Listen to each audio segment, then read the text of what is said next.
What a moment. It's become a refrain here on Breaking the News. Another big win fueling the momentum of women's sports, this time for a women's professional hockey team still in its infancy. Jennifer Hoff is here to explain how Minnesota's newest champs are changing the game. Hi, Jen. Kent, there are and have been so many women who compete at this high level, right? But former hockey players will tell you the biggest change as of late is really increasing its visibility so that young girls can not only see it, but dream it. It's a season of firsts for Minnesota's first professional women's hockey team that just 6 months ago dropped the puck for the first time.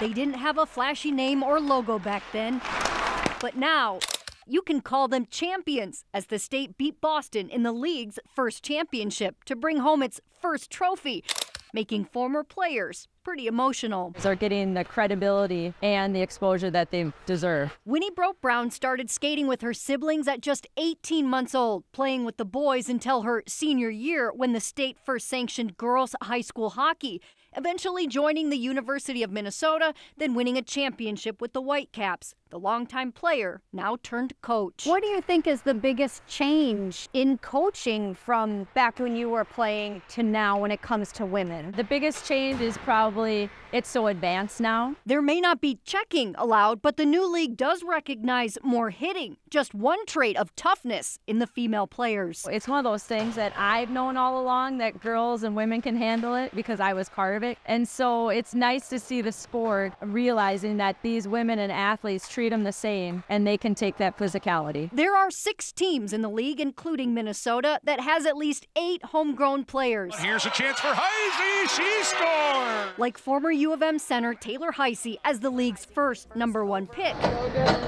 All building blocks to help break barriers and advance the game. Just seeing those girls, and they grew up here, and so for the little girls watching, they can say, well, she did that. She played at my high school, or she did this at the collegiate level, and so can I. The visibility is so important. Yes, and the visibility I think is the biggest thing because everyone's always talked about women's hockey, but now people are actually getting to see a whole game and see the whole picture of it. Watching women's sports, it's easy to see them shine, but sometimes only if you know where to look. Investing in more time and attention gives fans an easier shot at finding their favorite. Like hockey, that among many firsts is winning over crowds and trophies. I think that's what really makes the women's movement more powerful because it's not just about women supporting women anymore, it's everybody.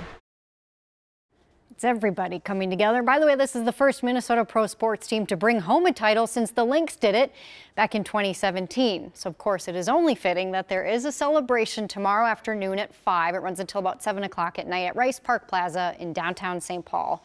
The mayor is also planning a victory parade, but he hasn't released those details just yet, Kent, but we know a lot of folks should show up and be quite excited for that. So many opportunities to cheer them on still, and they're hosting the draft coming up, I think, on the 10th. So a lot of stuff going on. It's good for Minnesota, too, and good for those girls. Yeah.